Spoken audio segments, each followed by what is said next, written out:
High guys, welcome back my YouTube channel মিথুনাৰ vlogs. পুনৰ এটা নতুন ভিডিঅ'লৈ আপোনালোক সকলোকে স্বাগতম জনাইছোঁ। বন্ধুসকল, আপোনালোকে হয়তো ইতিমধ্যে গম পাইছে যে যোনসকল কেণ্ডিডেটে SSCGD constable 2025 ITBP, Assam riflemen, BSF, CRPF, SSB, SSF এইখিনি পদত এপ্লাই কৰিছিল। ৰিটেন এক্সামৰ কাৰণে আপোনালোকৰ ডেট আহি গৈছে। বন্ধুসকল, এতিয়া কথাটো হ'ল যে ইয়াৰে বহু কেণ্ডিডেটে ইতিমধ্যে নিজৰ এডমিট কাৰ্ডৰ এপ্লিকেশ্যন ষ্টেটাছ চেক কৰি চেণ্টাৰ ক'ত পৰিছে বা কিমান টাইমত আপোনালোকৰ এক্সাম হ'ব, তো এইখিনি আপোনাক বহুতে হয়তো ইতিমধ্যে চেক কৰিছে।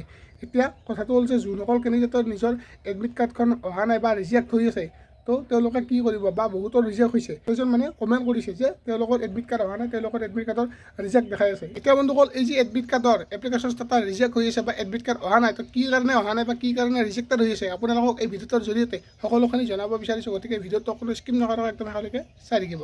যদিহে আপোনালোকে আমাৰ চেনেল নতুনকৈ আহিছে বা ক'ৰবাত নতুনকৈ ভিজিট কৰিছে, তেতিয়াহ'লে চেনেলটো ছাবস্ক্ৰাইব কৰি লওক, কাৰণ এনেকুৱা ধৰণৰ ইনফৰমেশ্যন ৰিলেটেড বা এনেকুৱা ধৰণৰ চাকৰি খবৰসমূহ আমাৰ চেনেল আগতীয়াকৈ পাই থাকিব।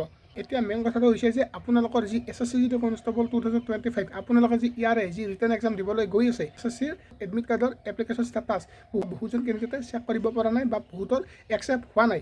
এডমিট কাৰ্ডৰ এপ্লিকেশ্যন ষ্টেটাছ চেক কৰাৰ বাবে লিংক মুকলি কৰা হৈছে, আপোনালোকে তাত গৈ কিনে চাব পাৰিব। এই এডমিট কাৰ্ডখন তেওঁলোকৰ ৰিজেক্ট হোৱাৰ কাৰণ কৰিছোঁ, তেওঁলোকে ধৰি লওক ফটোটো আপলোড কৰিব দিছে। ইয়াতে ফটোটো আপলোড কৰোঁতে তেওঁলোকৰ ফটোটো অলপ তেওঁলোকৰ ভালকৈ ফটোটো নহ'লে তো বা চকুটো ভালকৈ বেলেগকৈ চাই আছে চাগে, তো এনেকুৱা ধৰণৰ কিছুমান প্ৰব্লেম, তো সেইকাৰণে হয়তো তেওঁলোকৰ নাম ৰিজেক্টেড হৈ আছে।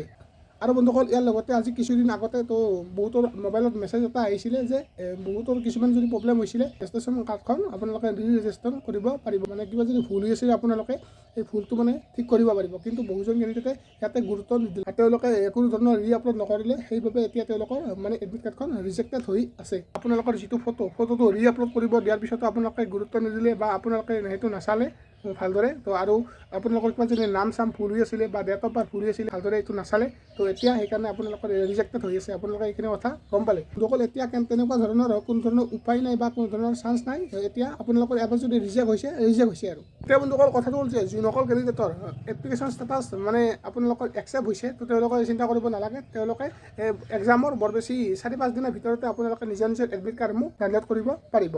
4 ফেব্ৰুৱাৰীত যদি আপোনালোকৰ এক্সাম আছে, কালি বা পৰহি আপোনালোকে এই নিজৰ এডমিট কাৰ্ডখন ডাউনলোড কৰিব পাৰিব। যদি আপোনালোকে এপ্লিকেশ্যন ষ্টেটাছ এতিয়াও চেক কৰা নাই, তেতিয়াহ'লে পাছপৰ্টটো আৰু আপোনালোকৰ ৰেজিষ্ট্ৰেশ্যন নাম্বাৰটো বহাই কিনে নিজৰ এডমিট কাৰ্ডখন এপ্লিকেশ্যন ষ্টেটাছ চেক কৰিব পাৰিব। আপোনালোকৰ যিটো পাছপৰ্ট ৰেজিষ্ট্ৰেশ্যন কৰোঁতে দিছিলে, সেই পাছপৰ্টটো যদি আপোনালোকে পাহৰি গৈছে, তেতিয়াহ'লে কোনো কথা নাই। আপোনালোকে পাছপৰ্টটো ফ'ৰগ্ৰেড পাছপৰ্ট মাৰি লওক, ফ'ৰগ্ৰেড মাৰি কিনে আপোনালোকে চেক কৰিব পাৰিব।